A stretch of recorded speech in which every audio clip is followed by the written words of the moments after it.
Olá a todos, olá a todas. Estamos no 12º dia do ano cabalístico, ou seja, dia 12 de Nissan, dia em que a gente encerra esse primeiro momento aqui de crescimento, que a gente chama de momento de preparação, onde a cada dia a gente vai plantando uma sementinha para cada mês do ano. Agora, a gente está concluindo essa primeira fase, esse primeiro momento de preparação. Agora começa o trabalho, porque a gente vai ter Pessach. Primeiro Seder, segundo Seder. E logo depois da segunda noite de Pessach, a gente já começa a contar o Homer. A gente tem 49 dias juntos aqui, de um trabalho intenso, onde a gente pode sim ajudar Deus a promover muito crescimento espiritual em nós, e também onde a gente pode se aproximar um pouquinho mais do conhecimento da Sefirot. Então são 7 semanas interessantíssimas para a gente se preparar para um novo ciclo em que a gente vai receber mais luz, mais intimidade com o nosso Criador em Shavuot. Tem bastante chão pela frente. Hoje eu vou começar de uma maneira diferente. Geralmente eu aviso no final, hoje eu vou avisar antes. Gente, lembrar, quem estiver gostando aí das nossas atividades, dos nossos estudos, curtir o vídeo que ajuda bastante, se inscrever no canal, ativar a sinetinha e dar uma olhada no link que a gente está deixando sempre com os vídeos. Tem um link para várias das nossas atividades. Você pode estudar Kabbalah, por exemplo, com a gente ao vivo, ou pelo menos vir conhecer uma aula experimental, que vai ser uma alegria. Aí a gente se conhece lá no Zoom, dá para tirar dúvida, enfim. Clica lá no nosso link ou digita no browser Kabbalah, C-A-B-A-L-A, Kabbalah em português.com. Kabbalah em português.com. Você vai chegar numa árvore com vários links e você vai ver que cada link te leva para alguma coisa bacana ligada a Kabbalah. Vamos lá? Vamos lá, né? 12º dia de Nissan. Se você chegou até aqui, quero te dar os parabéns. Se você conseguiu em boa parte dos dias, quem sabe em todos os dias, fazer esse caminho de fazer uma breve reflexão, uma breve oração e uma ação prática, olha, eu posso dizer por experiência própria, eu sei o benefício que a Kabbalah e esse tipo de ação tem trazido para a minha vida já há bastante tempo. Eu espero que traga para a sua também. Hoje é dia da gente falar do mês de Adar. A gente está plantando a semente do mês de Adar. E o mês de Adar está ligado a um mazal de peixes. Esse signo de peixes ele é muito interessante.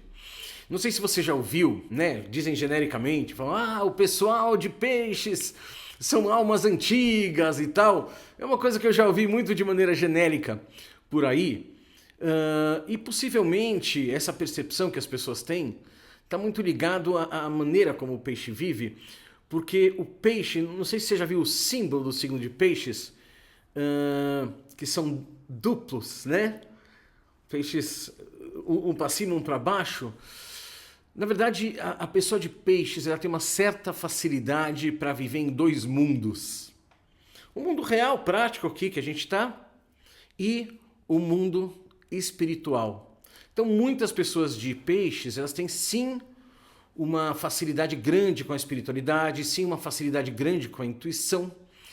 E isso traz um potencial maravilhoso para os peixes, por exemplo, nos relacionamentos, nas amizades.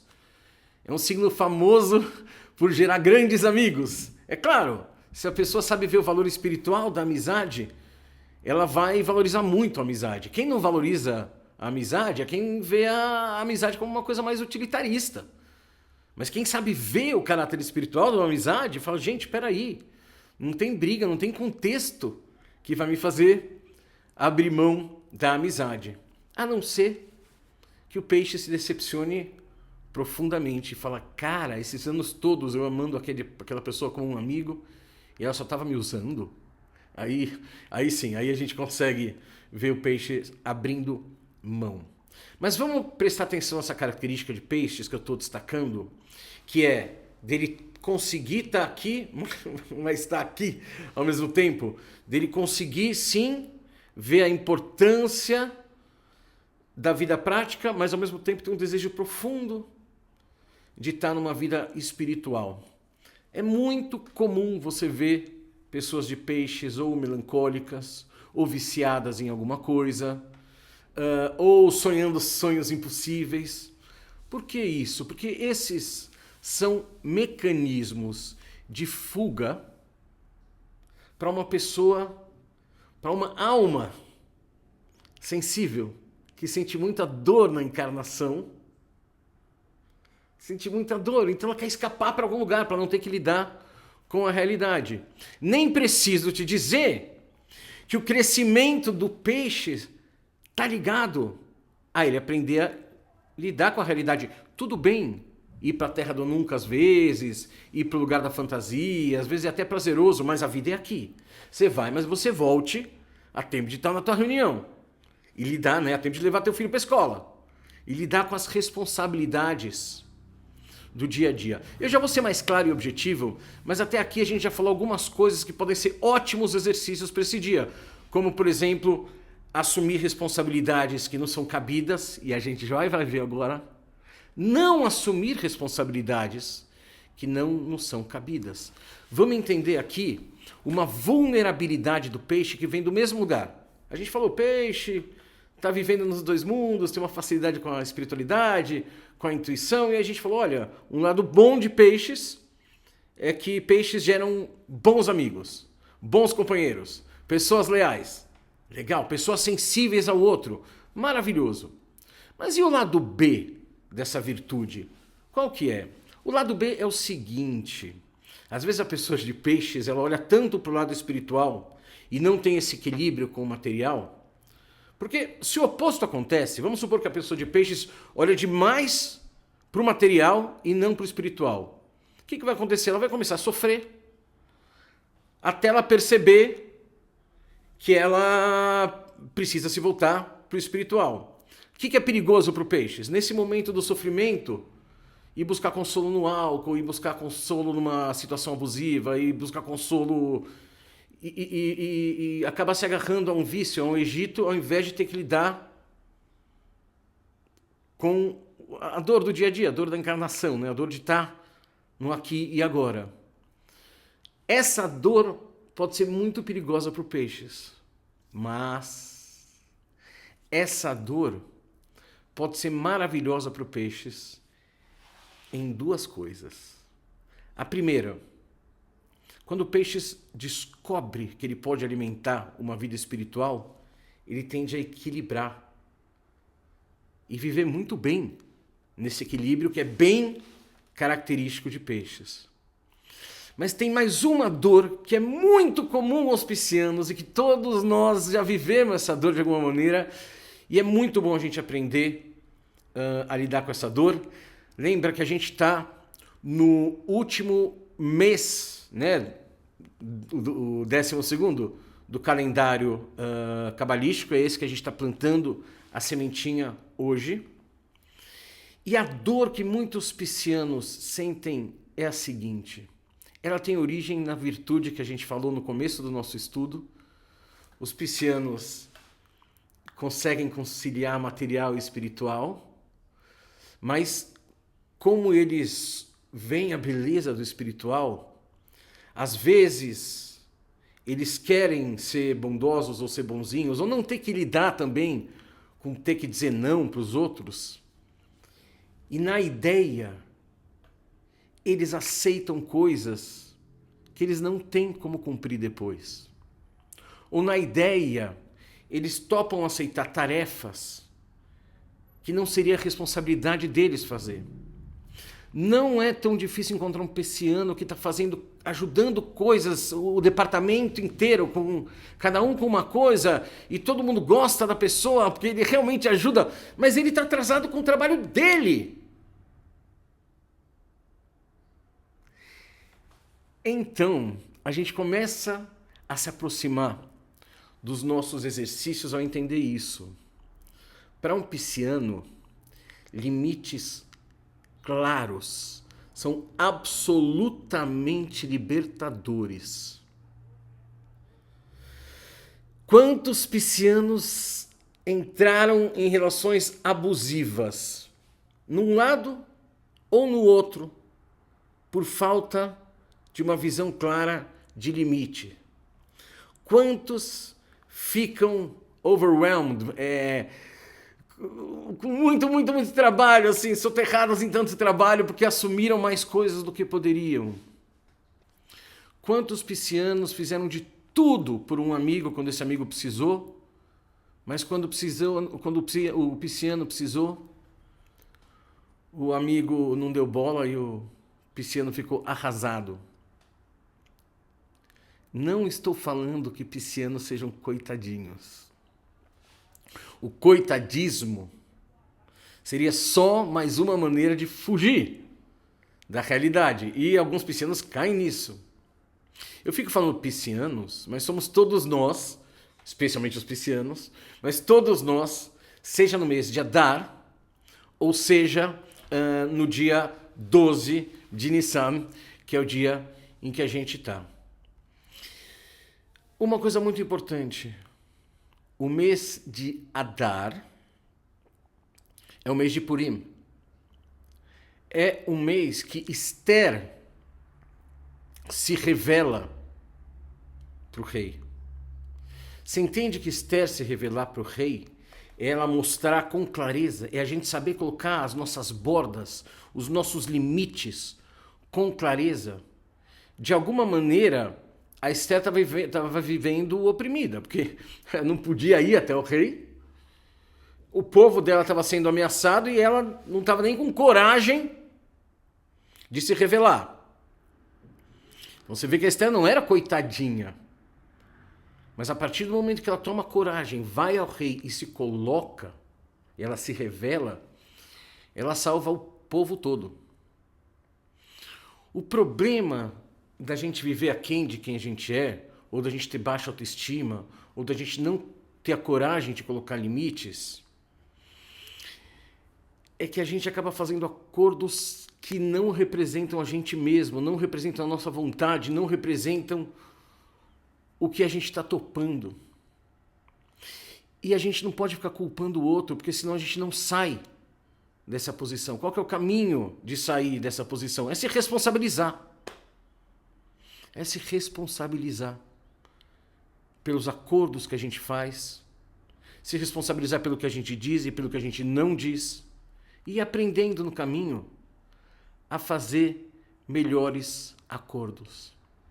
Piscianos que sabem combinar com clareza e cumprir com clareza, eles vão ter uma chance muito maior de ter paz interna. E todos nós também podemos aprender com eles.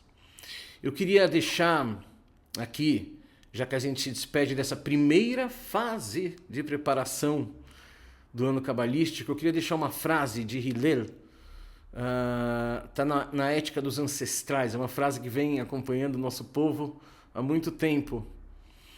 Essa frase, ela vale para os piscianos, mas ela vale para todos nós.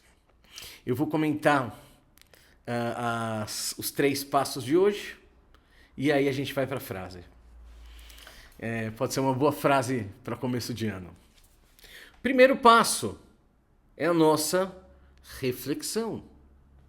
Como é que estão minhas bordas? Como é que estão meus contratos? Será que eu estou colocando limites claros? Nos lugares onde eu me sinto invadido, como é que eu posso resolver isso, se possível, sem grandes estresses ou grandes conflitos, simplesmente respeitando minha autonomia? Agora, será que eu estou sendo invasivo com alguém? Será que eu estou numa relação que tem algo de desigual e eu acabo de alguma maneira, sendo invasivo? Porque a gente também não quer ferir o espaço do outro, né? Nem a pessoa. Então, a primeira coisa é uma reflexão. Uma mãe, por amor, que nunca dá para o filho a oportunidade de aprender a amarrar o tênis, porque ela sempre quer amarrar, porque ela quer servi-lo. Ela pode ter uma intenção maravilhosa, mas na verdade ela não está ajudando o filho a se desenvolver assim. Educação a gente educa para autonomia, né? Às vezes as pessoas querem fazer a coisa pelo outro, mas inconscientemente elas querem que o outro dependa delas. Isso é extremamente invasivo, muito invasivo. Então, você percebe que a gente tem sutilezas, e aí cada um, com Deus, sabe da sua vida. Então, a reflexão, aonde eu estou me deixando invadir ou ser invasivo? Ah, mas eu não sei direito, eu não entendi direito o que é me deixar invadir. Percebe como você se sente quando você se deixa invadir? Percebe o tipo de irritação, o tipo de raiva que às vezes a gente sente quando se deixa invadir ou quando a gente ainda não sabe lidar direito com isso. O que é ter uma tolerância à frustração? O que é falar, não, peraí, a partir desse ponto aqui não dá não. Mas eu já estou deixando a coisa muito complexa, né? Mais simples, reflexão, aonde eu posso ser mais claro com os limites, tanto para ser respeitado quanto para respeitar. Fica a dica aqui. Tem 3 parshiot falando sobre a história de Yaakov, que vai se chamar Israel, vai dar nome ao nosso povo. E quando Jacó era novinho, ele era meio manipulável, né? Assim, a mãe dava uma manipulada, mas ele também era manipulador, alguns acharam ele meio enganador e tal. Você vê que era um rapaz meio imaturo. Aí quando ele foge para casa do... Quando ele foge para casa do tio, justamente por ele ter essa forma meio de quem engana e é enganado, o tio vai passar muito a perna nele. Jacó só vai partir para a fase madura da vida dele, quando ele ergue um monumento entre ele e o tio. Fala, tio, vamos botar os limites? Daqui para lá você, daqui para cá eu. Eles empilham pedras para ter um limite claro. Só depois de colocar um limite claro, é que Jacó vai abraçar Esaú, ou seja, vai encontrar a própria sombra, é que ele vai encontrar seu Imago Dei, né? Ele vai vencer o anjo. Enfim, no caminho espiritual, essa lição que o 12º mês guarda pra gente é algo fundamental para a condição humana, que combina espiritualidade e materialidade. Para muitos cabalistas, Esther é a nossa alma. A Megilat Esther, a narrativa de Esther que a gente lê em Purim, em Adar, ela fala da jornada da alma na matéria. Então, em última instância, a gente está falando de revelar o infinito no finito, o espiritual na matéria. O infinito não tem limites. A matéria, o tempo, o finito tem limites. Então, aonde eu não estou conseguindo fazer isso direito? Fazer isso o quê? Expressar o espiritual na matéria através de limites bem definidos. Se você está sendo invasivo com um amigo, você não está sendo exatamente um bom amigo. Se você está sendo generoso com um amigo, mas porque teu amigo está te invadindo, você não está sendo exatamente generoso. Para você ser exatamente um amigo ou exatamente generoso, você precisa criar limites claros para que a amizade e a generosidade se expressem no mundo. Então, sem mais delongas, primeira coisa, uma reflexão. Aonde eu estou invadindo limites ou deixando invadir limites, aonde eu não estou conseguindo expressar direito espiritual na matéria, cada um vai achar, escolhe um aspecto. Não precisa escolher 10, escolhe um. A gente vai se expressando como um todo. Às vezes a gente melhora em uma área e aos poucos vai melhorando em várias. É muito interessante. Segunda coisa, uma oração. Deus, estou até assustado aqui. Eu que me achava um cara tão respeitador, meditando, eu descobri que às vezes eu sou invasivo com tal pessoa, ou com tais pessoas, ou em tal tipo de situação. Ou quando eu fico nervoso, por favor, Deus, me ajuda nos meus momentos de nervoso a conseguir respeitar mais, a ficar mais aterrado. Por favor, Deus, me ajuda a trazer paz, não só no discurso, mas na prática. Então falamos reflexão, oração e exercício. Gente, o exercício